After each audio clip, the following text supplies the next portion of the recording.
الحمد لله نحمده ونستعينه ونستغفره ونعوذ بالله من شرور أنفسنا وسيئات أعمالنا من يهده الله فلا مضل له ومن يضلله فلا هادي له وأشهد أن لا إله إلا الله وحده لا شريك له وأشهد أن محمدا عبده ورسوله يا أيها الذين آمنوا اتقوا الله حق تقاته ولا تموتن إلا وأنتم مسلمون يا أيها الناس اتقوا ربكم الذي خلقكم من نفس واحدة وخلق منها زوجها وبث منهما رجالا كثيرا ونساء واتقوا الله الذي تساءلون به والأرحام إن الله كان عليكم رقيبا يا أيها الذين آمنوا اتقوا الله وقولوا قولا سديدا يصلح لكم أعمالكم ويغفر لكم ذنوبكم ومن يطع الله ورسوله فقد فاز فوزا عظيما أما بعد فإن خير الحديث كتاب الله وخير الهدي هدي محمد صلى الله عليه وسلم وشر الأمور محدثاتها وكل محدثة بدعة وكل بدعة ضلالة وكل ضلالة في النار. اسلامی بھائیوں، ماؤں اور بہنوں اور پیارے بچوں، سب سے پہلے اللہ رب العالمین کا ہم شکر ادا کریں کہ اس نے ہمیں اس مبارک مہینے کو پانے کے لیے باقی رکھا. خیر و برکت کے اس موسم کو ہمارے لیے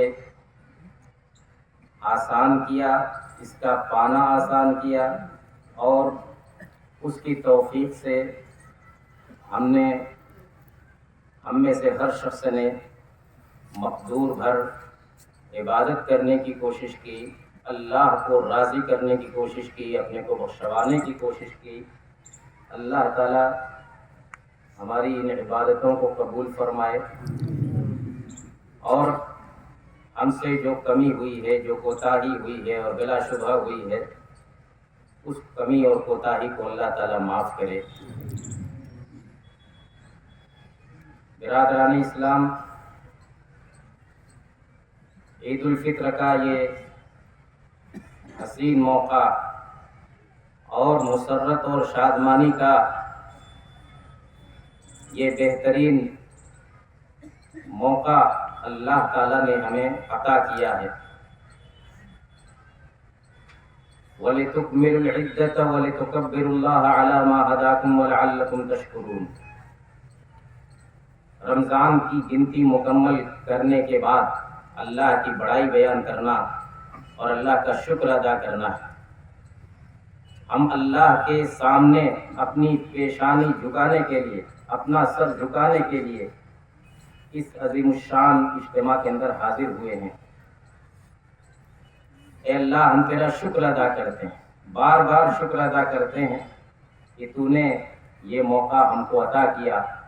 ہمارے کتنے بھائی ہیں جنہوں نے گزشتہ سالوں میں یہاں ہمارے ساتھ نماز ادا کی، ہمارے ساتھ عبادتیں کی، آج وہ ہم میں نہیں ہیں.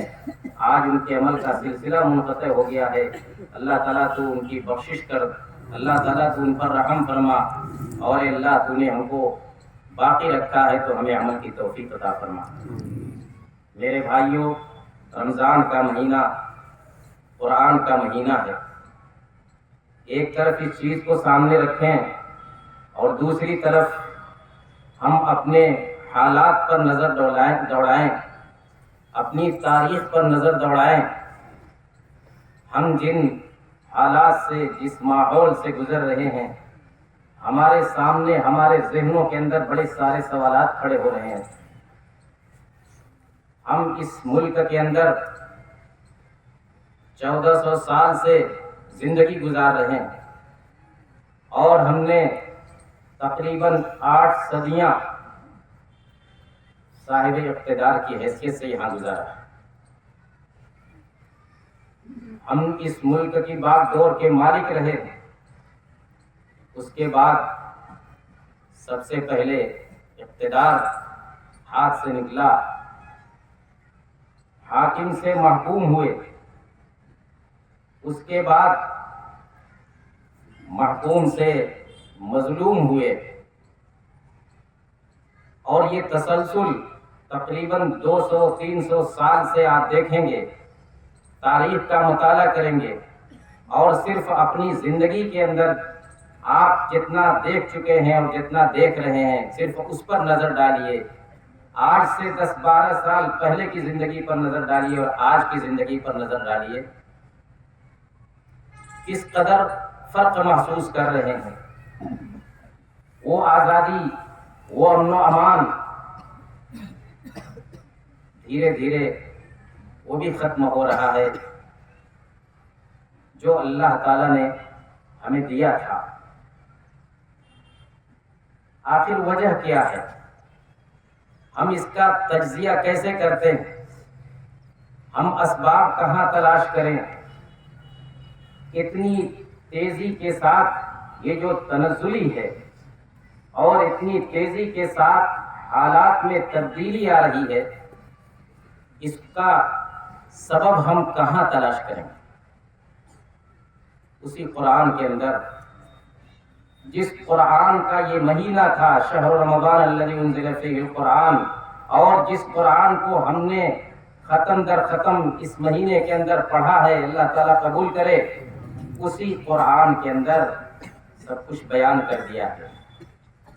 لیکن ہم قرآن کے حروف اور الفاظ تو پڑھتے ہیں، قرآن کی تلاوت کرتے ہیں، لیکن وہ قرآن ہم سے کیا کہہ رہا ہے، وہ قرآن ہم کو کیا بتا رہا ہے، ہم اس کو نہیں سمجھ پاتے. سب کچھ بیان کر دیا، قرآن پورا بھرا پڑا ہے، سابقہ قوموں سے لے کر کے آج تک نزول قرآن کے وقت تک کا سب کچھ واضح کر دیا گیا ہے. اللہ تعالیٰ نے کتنی قوموں کو یہاں اس روئے زمین پر اتارا، کتنی قوموں کو یہاں بسایا، پھر ان کو نیست و نابود کیا، ان کو صفحہ ہستی سے مٹایا، کتنوں کو عروج اور اقبال عطا کیا اور کتنوں کو زوال اور انعطاف سے دوچار کیا. قرآن کے اندر فرعون اور آل فرعون کا تذکرہ کرنے کے بعد اللہ تعالیٰ نے کہا کہ ذالک بأن اللہ لم یکن مغیرا نعمتا انعمها على قوم حتی یغیروا ما بانفسہم وان اللہ سمیع علیم. فرعون اور آل فرعون کا یہ جو انجام ہوا کہ ان کو سمندر کے اندر غرق کر دیا گیا، ان کو صفحہ ہستی سے مٹا دیا گیا، ایسا کیوں ہوا؟ کیونکہ اللہ تعالیٰ کسی قوم پر جب کوئی نعمت عطا کرتا ہے، کسی قوم کو جب کوئی نعمت دیتا ہے تو اس نعمت کو اللہ تعالیٰ اس وقت تک نہیں چھینتا، اس نعمت کو اس وقت تک نہیں بدلتا جب تک کہ وہ خود ہی نہیں بدل جاتے، جب تک کہ وہ خود ہی اپنے آپ کو نہ بدل لیتے. نعمت کی قدر نہیں کرتے اور نعمت کا جو تقاضا ہے اس تقاضے کو پورا نہیں کرتے، اللہ کے راستے سے ہٹ جاتے ہیں، اطاعت کی جگہ معصیت کا راستہ اختیار کرتے ہیں، تمرد اور سرکشی اختیار کرتے ہیں، تو پھر اللہ تعالیٰ اپنی نعمت چھینتا ہے. وَأَنَّ اللَّهَ سَمِيعٌ عَلِيمٌ. یہ ایک فارمولہ ہے، یہ ایک ضابطہ ہے، یہ قانون الہی ہے. ہم جس امن و امان کی نعمت میں تھے اور ہم جس آسودگی کی نعمت میں تھے، وہ نعمت دن بدن ہم سے چھینی جا رہی ہے. اس نعمت کے چھینے جانے کا ایک بڑا سبب یہی ہے کہ ہم نے اس نعمت کی قدر نہیں کی. آج جب وہ نعمت ہم سے سلب ہو رہی ہے، ہم سے لی جا رہی ہے، تو اب ہم پریشان ہیں کہ کہاں اس کا حل تلاش کریں، کہاں اس کی وجوہات کا پتہ چلائیں. ان اللہ لا یغیر. اب اسی آیت کی روشنی میں اس آیت کو بھی دیکھیے، ان اللہ لا یغیر ما بقوم حتی یغیروا ما بانفسہم. اللہ تعالیٰ کسی قوم کے اندر جو کچھ ہے جو اچھائی، جو بھلائی، جو نعمت ہے، اس نعمت کو اس وقت تک نہیں بدلتا جب تک کہ وہ خود اپنے آپ کو نہیں بدل دیتے، جب تک کہ وہ خود ہی کفران نعمت کا شکار نہیں ہو جاتے، اور جب تک کہ وہ اطاعت کی جگہ معصیت کا راستہ نہیں اختیار کر لیتے، اللہ تعالیٰ ان سے وہ نعمت نہیں چھینتا۔ یہ قانون الہی ہے میرے بھائیوں، اسی قرآن کے اندر ساری تفصیل بیان کر دی گئی ہے۔ وَضَرَبَ اللَّهُ مَثَلًا قَرْيَةً كَانَتْ آمِنَةً مُطْمَئِنَّةً يَأْتِيهَا رِزْقُهَا رَغَدًا مِّن كُلِّ مَكَانٍ فَكَفَرَتْ بِأَنْعُمِ اللَّهِ فَأَذَاقَهَا اللَّهُ لِبَاسَ الْجُوعِ وَالْخَوْفِ بِمَا كَانُوا يَصْنَعُونَ۔ اللہ تعالیٰ نے ایک بستی کی مثال بیان کی ہے، کوئی بھی بستی ہو سکتی ہے، ماضی کی یا نزول قرآن کے وقت کی۔ کیا تھا اس بستی کا معاملہ؟ کانت آمنۃ مطمئنۃ، وہ بستی بڑے امن و امان کے ساتھ، بڑے اطمینان کے ساتھ زندگی گزار رہی تھی۔ یاتیھا رزقھا رغدا من کل مکان، اس کا رزق، اس کی روزی بڑی فراوانی کے ساتھ پہنچتی تھی، ہر چہار جانب سے اس کی روزی کا سامان آتا تھا۔ پھر کیا ہوا؟ فکفرت بانعم اللہ، اس بستی نے اللہ کی نعمتوں کے ساتھ کفر کیا، اللہ کی نعمتوں کی ناشکری کی۔ فَأَذَاقَهَا اللَّهُ لِبَاسَ الْجُوعِ وَالْخَوْفِ بِمَا كَانُوا يَصْنَعُونَ، تو اللہ تعالیٰ نے اس بستی کے لوگوں کو بھوکمری اور خوف کا لباس پہنا دیا ان کے کرتوتوں کی وجہ سے۔ مفسرین کہتے ہیں کہ اس آیت سے مراد قریش مکہ بھی ہو سکتے ہیں، اس آیت سے مراد وہ تمام قومیں ہیں جن قوموں کو اللہ تعالیٰ نے نوازا تھا، جن قوموں کو اللہ تعالیٰ نے جن قوموں کے اوپر احسان کیا تھا، لیکن انہوں نے ناشکری کی، کفر کا راستہ اختیار کیا۔ قریش کے لوگوں کا معاملہ کیا تھا؟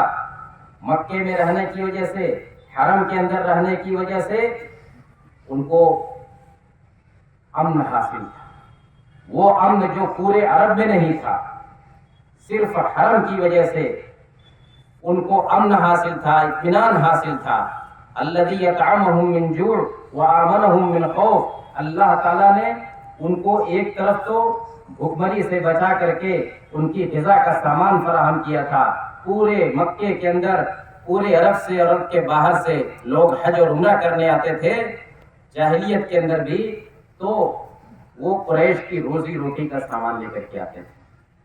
تو اللہ تعالیٰ نے ان کو یہ نعمت دی تھی روزی روٹی کی، اور دوسری طرف امن و امان کی نعمت، وہ امن و امان جو پورے عرب میں مفقود تھا، اور کہیں انسان اکیلا چل نہیں سکتا تھا، اکیلا کیا قافلے کے ساتھ چل نہیں سکتا تھا، لٹ جاتا تھا، مار دیا جاتا تھا، لیکن مکے والوں کو یہ امن و امان حاصل تھا، اطمینان حاصل تھا۔ لیکن مکے والے اللہ تعالیٰ کی نعمتوں کا شکریہ نہیں ادا کیے۔